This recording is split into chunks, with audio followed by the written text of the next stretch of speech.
کہتے ہیں ہم شکر ادا کرتے ہیں اللہ کا اور نبی صلی اللہ علیہ وسلم کے اوپر درود و سلام اور ان کے آل اولاد پر اور ان لوگوں پر جو ان پر جنہوں نے دین محمدی سے ہر جاہل وہابی معتدی یعنی سرکش کو دفع کیا. یہ عقائد علماء دیوبند ہیں. سمجھ آئیے آپ کو؟ یہ کوئی ہمارے گھر کی لکھی ہوئی کتاب نہیں ہے میرے بھائی، یہ عقائد علماء دیوبند ہے. صفحہ نمبر 127-129 میں نے حوالہ دیا. تو یہ لوگ یہاں پیسے جہنم بھرنے کے لیے وہابی اور وہاں جانے کے لیے اہل سنت والجماعت اور دیوبندی اپنے آپ کو کرتے. سمجھ آئیے آپ کو؟ برا نہ لگے، یہ ہمارے گھر کی بات ہے. اگر کوئی بھائی یہاں بیٹھے ہوں تو یہ نہ سوچو کہ یہ تو ایسے ہی بول. میرے بھائی یہ کتابیں خریدو. یہ کتاب سرفراز اکیڈمی دیوبند سے چھپی ہوئی 247554 اس کا فون نمبر ہے. جا کے حاصل کرو، پڑھو اس طرح سے انہوں نے کس طرح دین اسلام کے اندر گھوٹالے کیے ہوئے ہیں. اب آپ زبردستی ہم سے جواب لے رہے ہیں جبکہ یہ پورا دونوں صفحہ بھرا ہوا ہے میرے بھائی. آخری سوال معذرت کے ساتھ، شروع سوال کہاں ہے میرے سامنے تو آخری آیا. یہ سب میں سمجھتا ہوں نبی کریم کا خواب میں دیکھنا حدیث سے ثابت ہے. تو کیا خواب میں ان کے فرمان یا وصیت پر عمل کرنا کیسا ہے جبکہ آپ کا فرمان حدیث کی کتابوں سے مختلف ہو؟ مستفید فرمائیں کہ خواب پر عمل کریں یا حدیث کی کتابوں پر. اللہ اکبر، یہ تو کھلی بات ہے.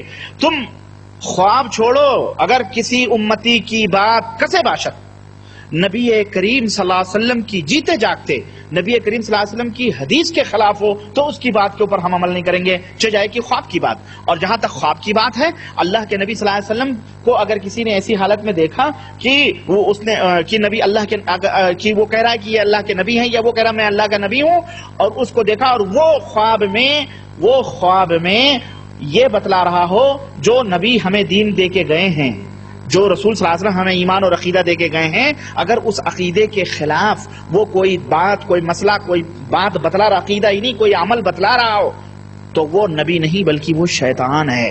وہ نبی نہیں بلکہ وہ. اب آپ کہو گے کہ اللہ کے نبی نے تو فرمایا جو خواب میں مجھے دیکھے اس نے مجھے دیکھے. میں آپ سے پوچھتا ہوں کیا آپ نے نبی کو دیکھا ہے جو آپ خواب میں پہچان جائیں کہ یہ نبی ہے؟ معراج ربانی کو آپ نے اگر دیکھا ہے، جبھی آپ اس کو خواب میں دیکھیں گے تو کہیں گے یہ معراج ہے کہ نہیں ہے؟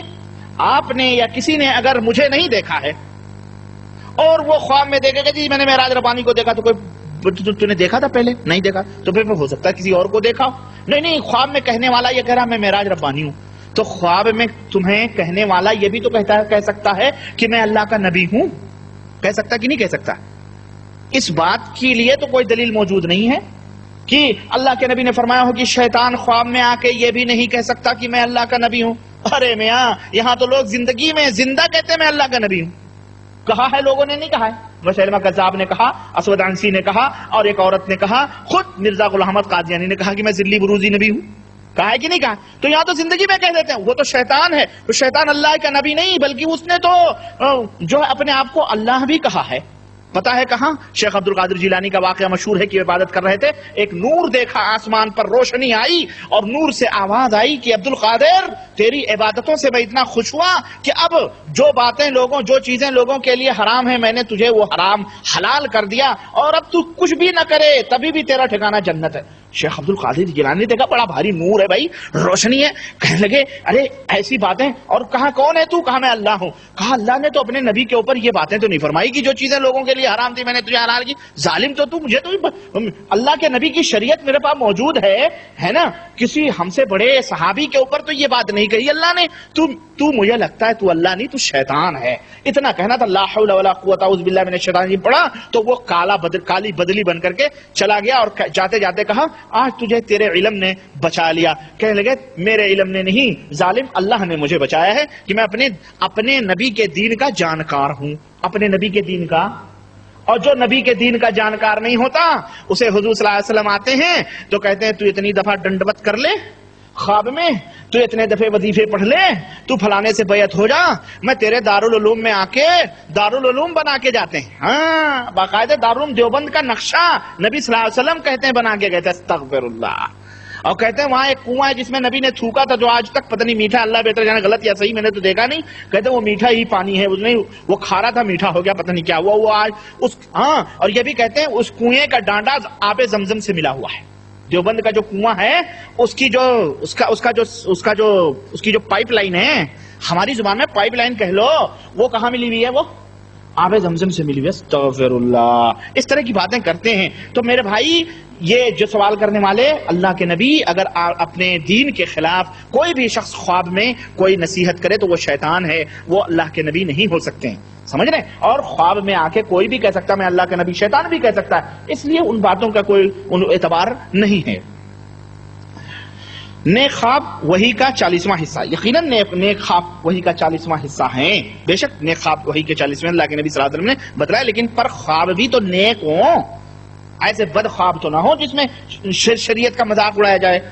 تو کیا کسی عابد صالح کو خواب میں یہ فرماتے یا کرتے دیکھیں جو خطب حدیث سے مختلف ہو تو کسی پر عمل کرنا چاہیے؟ وہ شیطان ہے، وہ عابد صالح نہیں ہے، وہ شیطان، وہ روحیں ہیں جو تمہیں شیطانی جنی، جو تمہیں عابد اور صالح کی شکل بنا کر کے آتی ہیں اور جناب علی تمہیں گمراہ کرتی ہیں، جو میں خواجہ غریب نواز آیا ہوں، میں شیخ عبد القادر ہوں، میں زکریا ہوں، میں الیاس ہوں، میں فلانے ہوں، میں خضر ہوں۔ یہ جو تبلیغی نصاب کے اندر خواجہ خضر کے واقعات بھرے پڑے ہیں نا، کہ خواجہ خضر آئے باقر بلہ کھلا کے گئے، ہاں بڑے بڑے صحراؤں میں پیاس لگی، گھوڑے سے گرے، ایک بزرگ آئے، ان کو اٹھایا، پانی پلایا، اور پانی انہیں پلانے جانے لگے، کہنے لگے کون ہو؟ کہنے لگے میں خواجہ خضر ہوں۔ کہنے ماشاء اللہ خواجہ خضر پانی پلانے آ رہے ہیں، اور جناب علی سب کچھ لوگوں کی کوئی تبلیغی تھا جنگل میں، اور جناب علی باقلہ خواجہ خضر ہوں، یہ زکریا صاحب، اور ان کے سر ورق کیا لکھا ہوا ہے؟ فخر الاماثل زبدۃ الافاضل حضرت مولانا الحاج الحافظ المحدث۔ میرا خیال ہے کوئی عہدہ باقی نہیں رہا ہوگا، ہے نا؟ دینی پرائم منسٹر تو ہیں، اس میں کوئی وہ نہیں ہے، دنیاوی بھلے نہ ہو۔ محمد زکریا دنیاوی بھی ہیں بھائی، باقاعدہ ان کی کتابوں کو تبلیغی جماعت چوم چوم کر کے سروں پہ رکھ کے ڈگر ڈگر نگر نگر بیچارے پھیلاتے ہیں۔ میرے تبلیغی بھائیو دوستو، نصیحت دو، قرآن و سنت کو پھیلاؤ، ان خرافاتوں کو مت پھیلاؤ۔ تو یہ تو باقاعدہ یہ انہوں نے اپنی کتابوں کے اندر لکھا ہوا کہ جناب علی اس طرح سے آ کے دیکھے گئے۔ ہم نے کہا تو تبلیغی جماعت والے بہت رننگ پہ رہتے ہیں، کبھی خواجہ خضر سے آئس کریم بھی کھا لیا کریں، ہاں آئس کریم بھی کھا لیا کریں، دیکھیں آتے ہیں، یہ سب جنات شیطان ہوتے ہیں جو امت گمراہ کرنے کے لیے اس طرح سے بن کر کے آتے ہیں اور کہتے ہیں میں خواجہ ہوں، میں الیاس ہوں، میں نبی ہوں، میں رسول ہوں، میں یہ ہوں، میں ہوں۔ نہ، ہمارے نبی نے یہ تعلیم نہیں دی ہے، ہمارے نبی نے یہ تعلیم، یہ جاہل لوگ ہیں، ان پڑھ ہے، جاہل ابن الجاہل بیچارے اس طرح کے ایمان اور عقیدے رکھتے ہیں۔ اچھا جناب، ایک شخص بینک میں پیسے جمع کیے معصوت، جبکہ اسلام میں سود حرام ہے، لیتے اور شاہدین پر لعنت ہے، لینے دینے شاہدین پر لعنت ہے، جبکہ اس سود کو ہم بینک میں چھوڑ دیتے ہیں تو کافر فائدہ اٹھائیں گے؟ یہ اس کا جواب میں دے چکا ہوں۔ اچھا، نماز عین باجماعت پڑھنے کا ثواب معلوم ہے؟ اچھا، نماز عین وقت اور باجماعت اگر کوئی شخص ظہر اور فجر یا کوئی نماز گھر میں پڑھتا ہے تو کیا اس کی نماز عند اللہ قبول ہے یا نہیں ہے؟ بہرحال اگر کسی مجبوری کے ساتھ پڑھتا ہے تو انشاءاللہ اس کی نماز قبول ہے، اس میں کوئی حرج نہیں ہے۔ اگر کوئی شخص کی نماز ظہر فوت ہو گئی اور وہ قبل عصر ادا نہیں کیا تو کب ادا کرے؟ پہلے ظہر ادا کرے پھر عصر ادا کرے۔ اب اگر کوئی یہ کہہ سکتا ہے کہ جناب علی اگر وہ جماعت کے ساتھ عصر ملی اس کو اور اس کے اندر چلا گیا تو کیا کرے؟ تو اس کے لیے چاہیے کہ وہ پہلے ظہر کی نیت سے پڑھ لے، ظہر کی نیت سے ان کے ساتھ نماز پڑھ لے اور اس کے بعد میں عصر کی نماز ادا کر لے۔ بعض علماء کہتے ہیں کہ وہ عصر سے قبل ادا کرے، اور اگر جماعت عصر میں شامل ہو تو یہ پوری نیت میں نے تو پہلے بتا دیا سوال پڑھنے سے پہلے ہی، قبل ادا کرے، اور اگر جماعت عصر میں شامل ہو تو پہلے وہ ظہر کی نیت کر کے 4 رکعت امام ظہر ادا کرے، پھر بعد میں عصر نماز ادا کرے۔ اگر اس شخص نے امام عصر پڑھی اور اس کی ظہر باقی رہے گی تو کب ادا کرے؟ جبکہ فرض قرض ہے اور قرض واجب ادا ہے، مستفید فرمائیں۔ میں سمجھتا ہوں جو میں نے بتایا ہے اسی حساب سے اب بعد میں عصر کے بعد وہ پڑھے یا نہ پڑھے اس سلسلے میں مجھے نہیں علم ہے، کیونکہ عصر کے بعد اللہ کے نبی نے کوئی بھی نماز پڑھنے سے منع کیا ہے۔ اب اگر آپ کو اس سلسلے میں معلومات ہے تو آپ ہمیں بتائیں، ہمیں اس کا علم مکمل طور پہ نہیں ہے، یا انشاءاللہ میں بعد میں آپ کو جواب دے سکتا ہوں۔ شب برات کی خصوصیت کیا ہے؟ مستفید، شب برات کی کوئی خصوصیت نہیں ہے، شیعوں والی رات ہے، میں اور اس کے لیے آپ مردوں کی عید میری کیسٹ ہے، آپ سنیں، پورے دلائل وہاں موجود ہیں انشاءاللہ۔ جزا کی کتب حدیث میں دلیل موجود ہے، کوئی بھی صحیح روایت اس سلسلے میں موجود نہیں ہے کتب احادیث میں۔ ہذا شہری و شہر رمضان اللہ، یعنی شعبان میرا مہینہ ہے اور رمضان اللہ کا مہینہ، نہ، یہ حدیث میری نظر سے نہیں گزری ہے، اور میں نے جیسا کہ بتایا اس تعلق سے کوئی بھی حدیث صحیح نہیں ہے، اس تعلق سے کوئی بھی حدیث صحیح نہیں ہے۔